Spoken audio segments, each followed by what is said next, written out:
YouTube, hello, welcome back to Final Fantasy VII Ever Crisis. We're going to be doing a Tifa character review today, and this one is probably, of the 16 characters that are in the game, Tifa and Aerith are probably going to be the most difficult to go over, because although they do have a decent featured pool, a lot of their power comes from their limited banners and their limited weapons, which many players, likely, especially if you just started playing within the last couple of weeks, many players won't have access to. So the focus of this series is to go over kind of the featured banner pool, but for Tifa and Aerith specifically, and maybe I'll do this for some other cases as well, I am going to briefly touch base on the limited stuff, just so I can kind of describe why I think it actually weakens the characters a little bit, especially for players who haven't been playing every single day for the last 2 years, right? And so we're going to go touch on that as well in this video, but first and foremost, we're just going to go over all of the featured builds that we can use for Tifa specifically, and just kind of go from there. So we're going to start with the two most powerful builds, which are her water and her fire build. So her water build that is more powerful is the physical water build with the weapon called the Shining Gloves. The Shining Gloves do up to 1120% physical water damage while also having a physical and magic attack debuff that can go up to high. And the reason why this is important, and usually I'm pretty I bemoan a little bit, especially when a single target attack has to be cast twice to get to the maximum debuff. The reason why this one doesn't bother me as much is because this is a damaging weapon, right? So you're getting these debuffs applied over and over and over again as you continue to DPS, which is super important to note, because in the case of most debuffing attacks, you're usually going away from the thing that that character wants to do, right? So like as an example, Barrett's Electro Cannon, which is something that we all got for free as a login bonus, right? That attack allows you to lower the entire enemy team's physical and magic attack, right? Which is great, but then you're not using that for ATB for something like Escutcheon Cannon or the Shark Slayer to lower resistances, or Assault Gun to raise your defense, or etc. Right? There's a lot of different things that Barrett wants to use ATB for, and having to burn 4 ATB to apply a debuff slows your overall damage down, right? Even though it helps you survive, which does help you do more damage over time, right? But like that debuff is still important. But also at the same time, if you're trying to move away from like the Escutcheon Cannon cast, you might be missing out on something like the magic defense buff, right? So having it on an offensive weapon is very, very good. And the fact that it's able to do not one, but both of the damaging debuffs is an excellent weapon, right? I paired this up with the new weapon. I'm going to keep the leather combat gloves on here for basically every single one of these builds. Because I think that this is I'm just being reasonable for the people who just started playing within the last couple of weeks. For folks that don't know, she does have a exploit weakness weapon called the Blue Daffodil Gloves. This has been her offhand weapon for the last 8 months and likely will continue to be her main offhand weapon for the foreseeable future. However, not a lot of players have access to that are watching these videos, so I'm just going to put on the gloves that she currently has in the banner. That just makes it a little bit easier. So even at OB0, this does a enfeeble effect to the entire enemy team, which is great. This enfeeble effect then makes this physical magic attack down effect even more potent. Essentially how enfeeble works is that it does an additional tier down, or an additional tier down, right? So if you have them at -3, enfeeble makes it -4, essentially, right? There's probably a little bit different math in there in terms of what the actual calculation is, but that seems to be the collective agreed upon. This is what we feel like enfeeble does in practice and in calculations, right? So overall, this is a really solid build. Obviously for the materia, you're looking for water potency materia stuff here where you'd prefer to have the ones that are physically focused to help increase her physical attack. And as I said in the other 2 videos, if you have anything that are lower water potency, so anything that's like less than 9%, if you've got something in the physical attack range that can increase your physical attack by something like 10 to 12%, right? Make sure you're using those, right? Because those end up increasing your overall damage by quite a bit. And you'll see here, if we go to our stats, we see we have 12,000 attack right now. If I go on and put on this rune, right, it raises my attack from 12,000 all the way up to 13,000, right? And then we also get these other stats on top of it, which like obviously every single materia has their own stats, but this still increases our damage overall. And even the game thinks that that increases our overall power by 10,000. Now that power rating is not necessarily all encompassing, right? At the end of the day, but it usually is a pretty good barometer of what the game feels like is more powerful. And so just keep that in mind if your percentages for your water potency materials are a little bit lower, or any of your elemental potencies are a little bit lower, and you have the actual attack stat that they're utilizing at a higher number, feel free to use those materials as well. In terms of sub-weapons for the water build, it's a little bit weird, and we've talked about this with other water builds when we've talked about different water banners. The thing that's weird about the water potency builds right now is that water potency does not have a 56 points R ability weapon for offense, right? They only have a defensive one that comes with heal boost, which is not something that any character wants to have that wants that water potency, except for Aerith, right? Aerith had a limited banner in April that she would like the heal stat and the extra 56 points of water potency, but like that is the very rare case where it only really works for like that specific build, right? Tifa doesn't want heal in her kit. So for the sub weapons here, I did include the Tempest just for the extra physical attack and the water potency. I put on Tifa's Feathered Gloves, which is normally a really good magic offhand weapon for the water build for Tifa, but this has boost 62 physical or just regular attack and 39 points of water potency. That combined with my OB5 Shining Gloves gets me up to the 65 point breaking perfectly, which is great. And then the last weapon on here, since I've already had my physical attack maxed out and I already have level 8 water potency, I just threw on, as with all of my physical builds, the enemy launcher, which gives 31 attack and 56 physical ability potency, getting me up to that level 4 break or an extra 45% damage. So pretty cut and dry, most like most of the builds, right? And obviously, just like I did here, if you don't have an OB10 weapon, just make sure that you supplement and change up your sub weapons to maximize your damage as best you can, and just work with what you got, right? Obviously, with this, I've been just using Tifa's new outfit. There's also an Water Arcanum. If you manage to get this is obviously more damage overall, but the Omni Arcanum that Tifa just got, it works perfectly. There is another water build that Tifa has that's a little tiny bit weaker, that involves her Bunny Gloves. The Bunny Gloves is a magic water weapon that goes up to 850% at OB10. And then what this does is this weapon also has the ability to increase her own magic attack while she's attacking.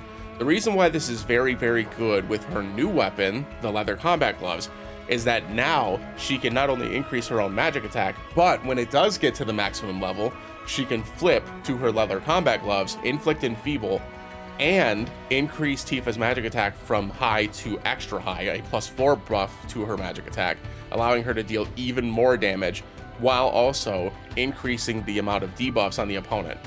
This is a really strong build. It's still very, very good. The reason why I didn't feature it in its own separate like party here is because the water damage that she does is solid. It's good, but I do think that Sephiroth kind of gaps this quite a bit with his featured weapon, the Osafune.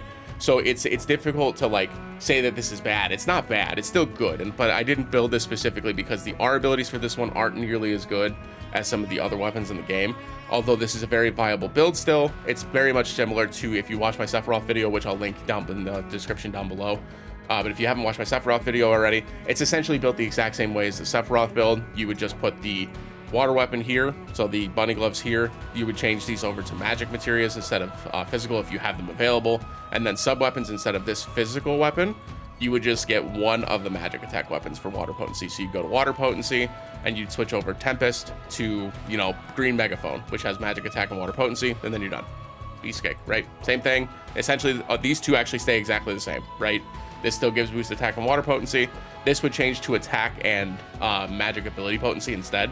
So this would be Vincent's, one of his shotguns. I always forget which shotgun it is for Vincent. It's pretty consistent how much I forget this weapon. Where is it? It's one of Vincent's shotguns. I believe it's not this one. It's the attack and magic ability potency. Where are you? This one. Haha, found it. Sawed off GS. This one gets boost attack and magic ability potency, and it does go to 31 and 56 at level 130. So keep that in mind. This is also just as a food for thought moment here. If you've got this and you're using this as a sub weapon, make sure you give it a magic attack brand to help increase its overall DPS, because its magic attack is a little bit lower than you would expect for a sub weapon. But those are the two builds for Tifa's water. Again, Tifa's water damage is very, very solid. She's one of the best water DPSs in the featured pool, if not the best water damage dealer in the featured pool. Sephiroth is really the only one that even comes close to combating her in either of her magic or physical builds. So it's definitely really good, definitely really solid, definitely worth building around. Next up, we've got her fire build. This is one that we got for free just for logging in. This comes with her Shell Knuckles, which is her magic fire weapon. This magic fire weapon goes up to 940% with a 20% boost, which means the max potency on this one is 1128, which is only notably 200% weaker than Sephiroth's limited weapon that just released 2 weeks ago. So this is still a very strong weapon. This has not fallen off. It is only 200% weaker than the other weapon that is now currently the meta quote-unquote fire weapon in the game. This is still very, very strong. Much like Bunny Gloves, the weakness of the Shell Knuckles is its R abilities. The R abilities are a little bit weaker than you would expect. So the fire potency is actually exactly where it needs to be, but the magic attack is a little bit less. It's normally 46 and 42. This one is 31 and 42.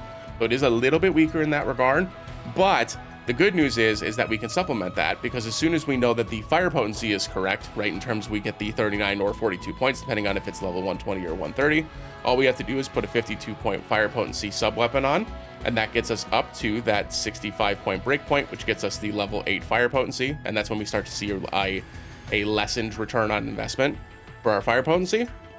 So in order to supplement the missing magic attack, I threw on an OB10 Hugin Immunin, which gives me 62 points of boost magic attack and 26 points of boost magic ability potency. And then I threw on a magic attack all allies weapon just because this gave more of a boost to her damage. It was a 14% increase to her magic attack while still giving me the 39 points of magic ability potency, because at that point I didn't need Electro Cannon anymore.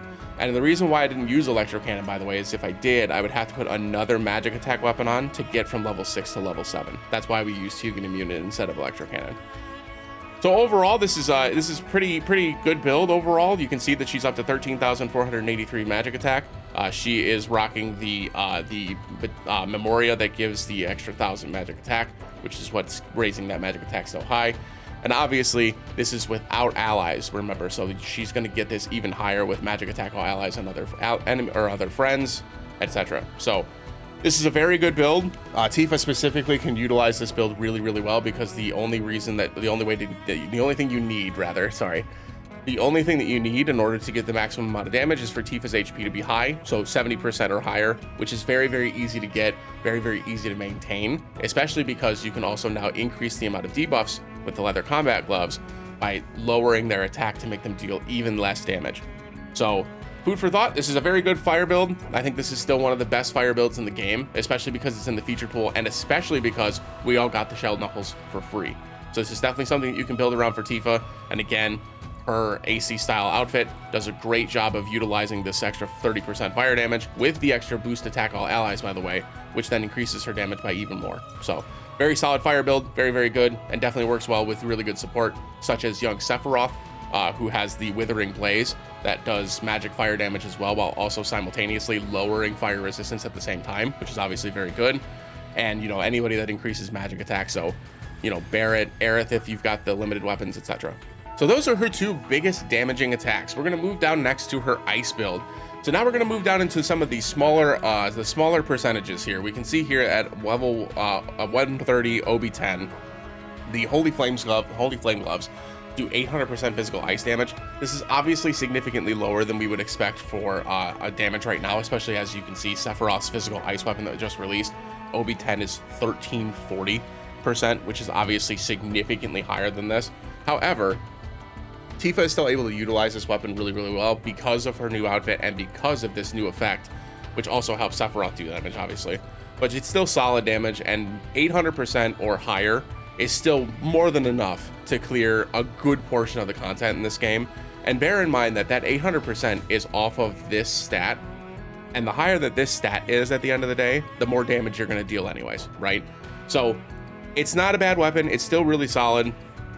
This is still a weapon that you can utilize, and it may even be a weapon that's useful for next week's guild battle, because she has the ability to do an AoE enfeeble, and we don't know if the next week's guild battle is going to be 2 enemies, 1 enemy. We don't know yet, right? So there's a world where Tifa could be used in that. Tifa does still have use in these guild battles, in these stages, because she has access to really, really strong options in the featured pool. Bear in mind that there are really only 4 weapons in the featured pool for ice. One of them is for Glenn, who is not a DPS. The other is for Zack, which is only a 620% ice weapon. And then the other 2 are for Tifa and Yuffie, both of which are 800%. So in the featured pool, this is currently the strongest featured physical ice weapon in the game. Nothing is stronger than this one in the featured pool specifically, and that matters because you will get this to OB10 no matter what, right? Over the course of you playing this game, this will get to OB10. So don't sleep on these type of builds. These are still really strong builds. These are still builds that can clear a lot of content. Make sure that you keep your eye on this as you continue to overboost it. In terms of sub-weapons, you're going to be using things like the Spiral Shuriken, because this will give her the rest of the physical attack that she needs. This is Yuffie's physical ice weapon, as well as giving her that ice potency. I threw on a physical attack all allies weapon with ice potency for the same reason that we threw on the magic attack and magic ability potency all allies build or weapon for the fire build. This increases her attack by just a little bit more by giving her that physical attack all allies, allowing her to get an extra 14% boost to her physical attack. And then obviously physical build, I'm generally always using enemy launcher with the physical build. Much like the water build, the ice potency runs into an issue with the physical side specifically, because the one weapon that would increase her ice potency by 26 points to get her to the level 8 break naturally is a magic weapon. We do not currently have a weapon that does 56 points of ice potency with a physical focused build. So this means that you're probably working with a little bit of an awkward offhand build, which makes the physical ice builds a little less efficient, quote unquote, right? This makes it a little less efficient than the magic build is right now. Which I mentioned, by the way, in my banner review video for Sephiroth, where like the offhand weapons are kind of like in an odd spot for ice, and it makes it a little bit awkward for trying to like maximize your DPS overall.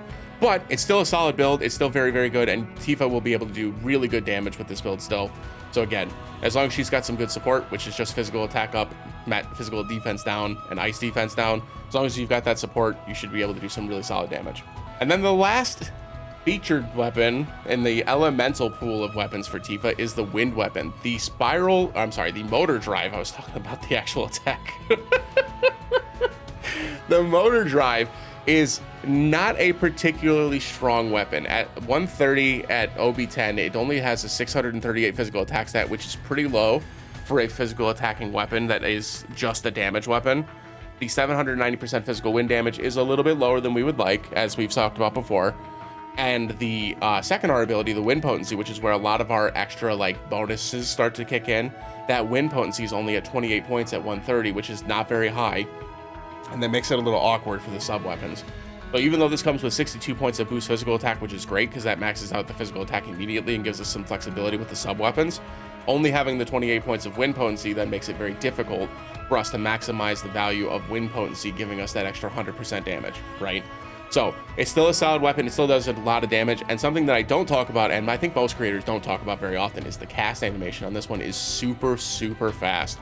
So you know how sometimes when you're fighting and somebody's got that and the gauge is just slowly ticking and it's about to use that big Terra Flare or Petra Flare or Peta Flare and you're about to just get knocked out by this thing attacks so quickly, and that you can probably sneak this attack in right before something's about to cast.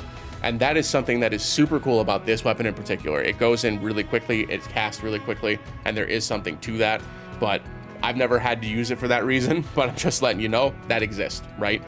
Obviously for the materia, we're doing wind potency, just like all of the other elemental builds. In terms of the sub weapons, I did throw on the short barrel. The short barrel does give physical attack, which is obviously not very good, but I needed this extra 52 points of wind potency in order to get myself to that level 8 break, which made it pretty difficult to figure out any other way to get up to that point. Because if I used a 39 point or a 42 point sub weapon here, it would have been just at the level 7 spot, which is a 15% reduction in damage. So a little bit of wasted R abilities there, which is, it is what it is. I also threw on the Floral Wand to give me an extra 58 points of just regular attack rather, which then combined with the enemy launcher, which is normal for our physical builds, does get us up to this level 5 break. If I leveled up the Floral Wand to 120, this would get to the level 6 break and be a 5% increase in damage. So if I was trying to build around this in particular, I would likely do that just to make sure that I could actually get to that break, because that would be a big increase in damage, right? You know what, just for the sake of the video, why don't I show you guys what that looks like? Let's enhance this to level 120. We'll burn a couple of the mithril ingots that I have available, and let me show you what that looks like. So you saw we had 602,000, right? We had 602,000 total power. And now when I up this up, we then get ourselves up to this level 6 break for attack. Obviously, wind potency stays exactly the same, and this thing's stats went up by a little bit. That increased our power by, 14,000, and our physical attack went up by quite a bit. So Something to keep in mind, sometimes something as little as that. This is why I focus so hard on these R abilities and trying to mix up these R abilities and get them to the maximum amount as I can as we continue to do these builds, because 5% doesn't sound like a lot until all of a sudden now you're talking about it just increased our total power by 14,000 points, right? So it's still really, really good. This is still a solid build. Like I said, it's definitely not as strong as one of the limited banners that I'm about to show later in this video, but it's still very, very good. Can still clear nearly all of the win content in this game. I think that the only one that I would be kind of concerned about would be most of the Titan fights. Even I think the physical Titan fights in the Trial of the Summons fights are probably going to be pretty difficult as well with this build. You probably would rather use Diner Tray for Yuffie or the Dark Heavens, I think is the name for the Sephiroth wind weapon, the physical wind weapon. I think both of those are likely better options just because they have kits that support this a little bit better in terms of the wind damage. Yuffie has a lot of offhand wind weapons that work really well that with their wind build, and Sephiroth has a weapon that straight up buffs his wind damage, which is really good.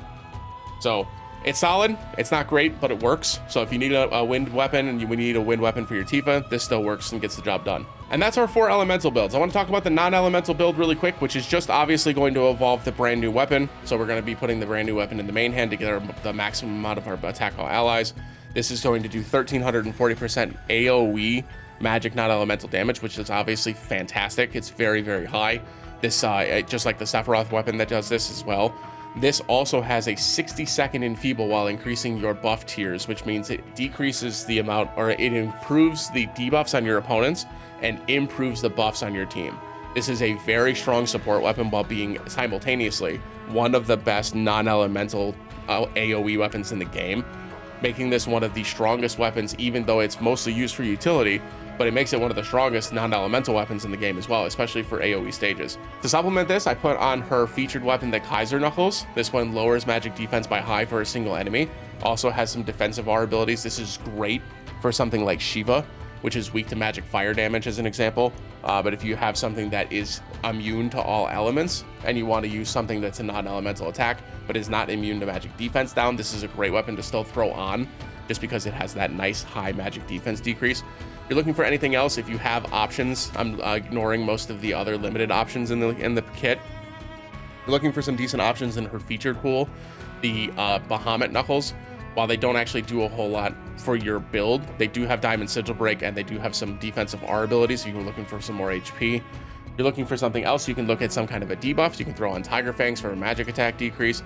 You can even throw on her Shining Knuckles, because this is, or Shining Gloves rather, because this has a double debuff included in it. So if you wanted to have a low to mid, or if you have an OB6 plus mid to high physical attack and magic attack decrease, this is still a great offhand weapon to just toss on for non-elemental stages to be able to decrease their physical attack and magic attack while also increasing that debuff while you're dealing damage, which is excellent. I do have her water, or her Dolphin Blow on it at the level 10 mark, because this gives 4 ATB when it's used, and when stats are debuffed, it's granted to the target, it's times 2 damage. When you're using an enfeeble attack, you do want to have some type of a debuff on the opponent, meaning that this is always going to do 3000 damage, which is great. And it has a 900 charge speed, which for limit breaks is really, really, really, really fast. So this being able to get up really fast and also giving Tifa an extra 4 ATB is great. For sub weapons, it's just straight up DPS. It's just straight up DPS. I've got the Electro Cannon and the Hugin Immunity on here for the maximum amount of magic attack I can grab. And then I threw on Tifa's Power Soul, which gives HP and magic ability potency, just to get her magic ability potency up to max and give her a little bit of more survivability with the boost HP. If you don't have Power Soul, they've been doing event weapons that give HP and magic ability potency that you'll be able to grab and use. So use one of those instead. It'll still get the job done. It doesn't have to be Power Soul. Power Soul just has better stats. And that's the non-elemental build. And for the folks that are not pulling on this banner, if you're trying to do a non-elemental build with Tifa that does not involve her limited weapon, Power Soul is the weapon that you would want to use. This weapon does a decent non-elemental magic attack to a single target. I think it goes up to 900%, which is solid. And it does have an offensive R ability, so this isn't a bad weapon. So if you're not planning on pulling Tifa's weapon at all on this new banner, this is something that works just fine. And this is in her featured pool. Okay, so that covers all of her featured pool weapons, right? So that's everything that I would use in her featured pool. Now we're going to get into a couple of the limited banners.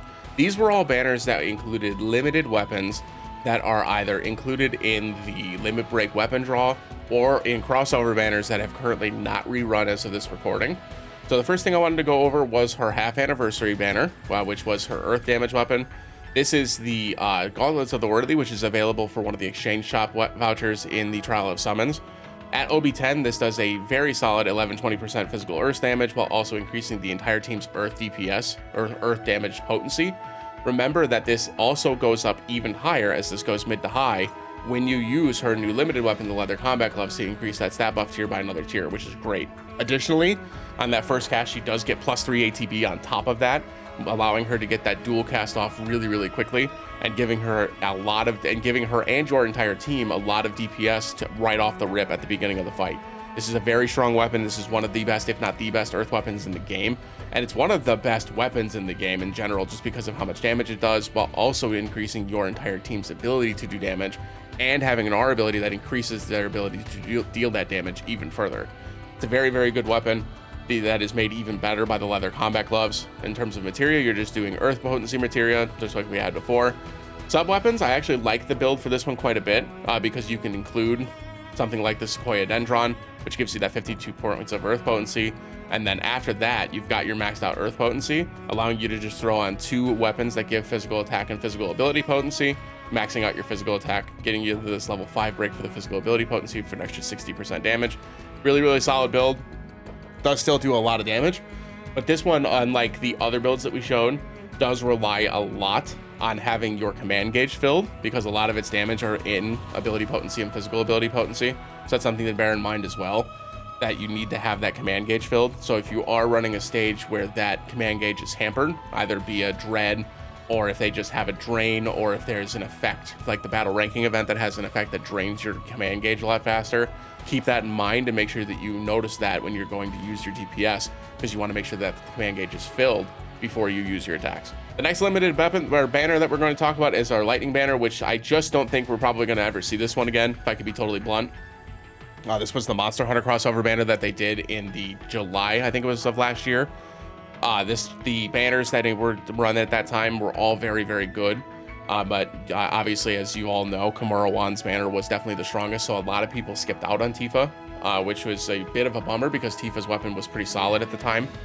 At OB10, the Kieran gloves do a 940% magic lightning damage attack, while also increasing her magic attack by 2 tiers.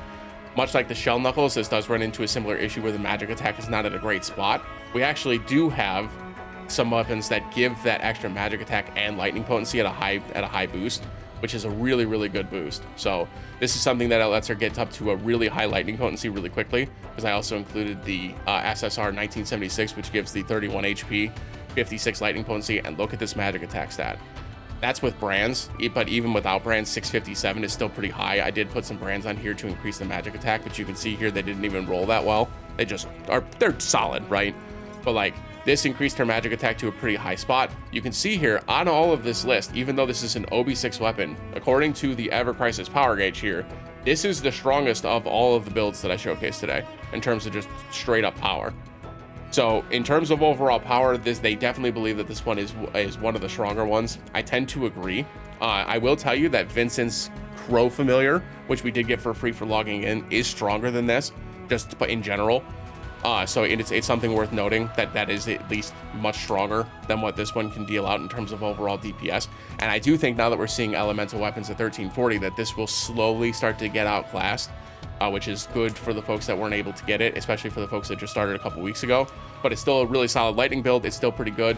And I think if it ever re-ran, there's a chance that we would probably pull for this, even though I do think that we have some featured weapons that have, decreased its value overall. And then last but certainly not least is her Ever Crisis Academy banner. This just ran in April and has probably of the three that, of the 2 crossover banners that we just talked about, this one is probably the most likely to rerun, simply because this is an original event that was run specifically for Ever Crisis. And I think that there's some plot that they could probably do a second Ever Crisis Academy event and rerun this banner as well as part of it.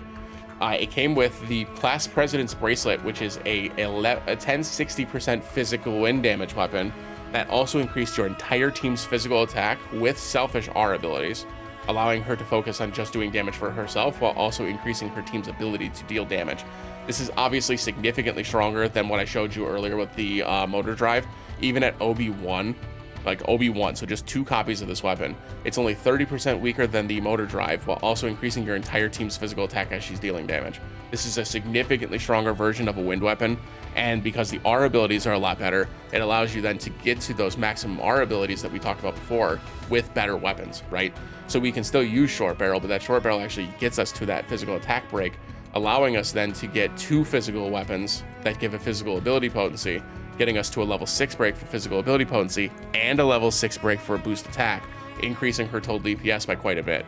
This is a significantly stronger wind build, and if you have access to the Class President's Bracelet, even at OB1, it is a significant upgrade over motor drive just in general. So this is still one of the best wind weapons and outfits in the game in terms of just overall DPS. This was the first time we started seeing these Arcanums that give the 50% boost and the 15% HP, on top of also having 15% bonus defenses. And these, that I already valued pretty high, are significantly better now because of Memorias. Memorias giving us so much base defenses from just equipping the Memorias have increased the value of those percentage increases on these outfits by a significant margin. So the defensive outfits, the weapons, or the outfits that have defense boost have gotten much more powerful, which is why you're seeing the power increase, as you can see here, right? So still one of the best wind outfits in the game, still one of the best builds for wind in the game, and definitely a way you can build Tifa. There are a ton more options when it comes to Tifa in particular that you can use in terms of just limited outfits and weapons. She, as you can see here, has had a ton, and I didn't even pull for all of these, right? There are a couple that I actually ended up skipping, even though Tifa was my favorite character going into Final Fantasy VII Ever Crisis, and the fact that she's had a ton of banners has made it very difficult for me to save resources. So it's definitely been difficult to try to get everything that she has available to her. But she had a Final Fantasy IX crossover outfit. She had a Final Fantasy VI crossover outfit. I don't have either of those. She had, I think there's another outfit that I'm missing in this list that I ended up skipping for Tifa.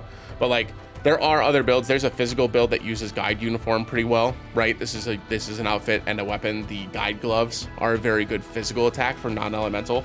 So if you had that for the Rebirth crossover, that's something that you can probably utilize. If you've got that a decent overboost, this is mostly for returning players at this point, because like nobody that's new will ever, maybe won't even see the guide uniform. I don't know if they'll ever rerun the Rebirth crossovers again, considering we're likely looking at the 3rd game soon. But there are a lot of builds for Tifa. There's a lot of outfits for Tifa. Obviously, Tifa is also getting a confirmed crossover banner in November as well with Final Fantasy 13. So we don't even know what that's going to be yet. So that's also going to be another potential build, and it might be another lightning build, right? Because obviously that's it's lightning's outfit, so making it a lightning outfit makes sense. But we don't know anything about that just yet, obviously. Her new outfit is very, very good for just allowing her to deal her damage with her elemental weapons. Like I said, the issue, and I use issue in the tightest of air quotes here with Tifa, is that a lot of her really good weapons, or not a lot, but like half of her really good weapons are limited weapons, making it very difficult to get the maximum value out of that outfit. Unlike Cloud, who 5 of his elemental weapons are in his featured pool, and those 5 elemental weapons can all get amplified by the fusion blade, increasing his total damage by 35% just with that singular effect, which Tifa just doesn't get, right? She doesn't get that level of power from the leather combat gloves. It's not nearly as strong as the fusion sword. So it's good. It's still solid. Tifa is still one of the better DPSs in the game, but I do think at this point, Cloud has not eclipsed her in every capacity, especially if you've been pulling on her limited outfits and weapons.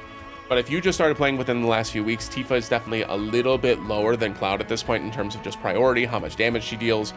But Tifa is still one of the better damage dealers in the game. She's obviously one of the fan favorites, so she's going to continue to get a lot of banner support moving forward, making her a very solid option for an attacker role if you're trying to focus in on a specific attacker. So that pretty much covers Tifa, though. There's a lot of other options for Tifa. Tifa's pool is very, very varied. You can see here she has a ton of weapon options. She's got a ton of, obviously, she has some elemental weapons that she got within her event weapons as well. A lot of her summon weapons are pretty solid as well. You can see that she got the, like I mentioned before, she has the Bahamut Knuckles that increases her HP and magic defense. This is a very solid offhand weapon and gives her a Diamond Sigil break, which is awesome. So she's got a lot of variety in her kit. She was even, at one point, my personal best healer with the 54% 4 ATB heal. with heal and fire resistance. She was actually my healer in the early game. I actually used Aerith as a DPS in the first, like, God, I think it was for the first 6 months that I used Tifa as a healer. So she definitely has a lot of roles that she can fill. I didn't include the healing build, obviously, because there are better people to heal in the game, and Tifa can fit better roles on your team than a healer. However, it just points to, again, the fact that, you know, Tifa has a huge variety in her kit. She can definitely be utilized to a really good degree as long as you invest in some of her builds or get her an outfit like her current Omni Arcanum that allow her to unlock her full potential. If you like this video, make sure you like the video, comment, and subscribe. If you're ever interested in how I feel about a certain character's weapons in their pool, you can always check out my weapon spreadsheet. I'll include a link down in the description below.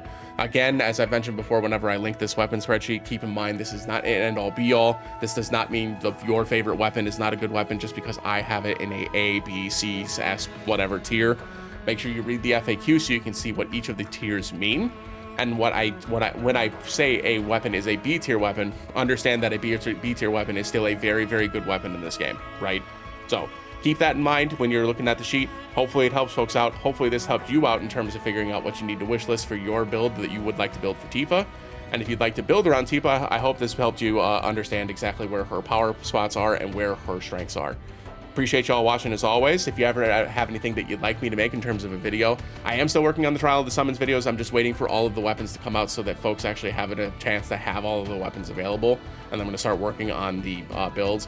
I do need some of those weapons at that OB6 point to start to see the to use for sub weapons, because that's where I'm running into the issue for the stage 2 fights for the free builds that I'm trying to work with.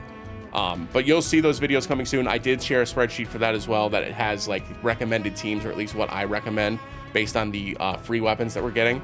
Keep in mind, I did not include any of the banner weapons in those builds. So when I put in all those free builds, keep in mind that if you pulled on any of these banners, you can use those characters in those elemental weak stages to improve your overall team's damage and effects, right? So don't take that as law. It's just meant as a suggestion to get you on the right path. And yeah, appreciate y'all watching. Hope y'all have a great rest of your day. And as always, we'll see you again in the next one. Have a great day, everybody. Bye.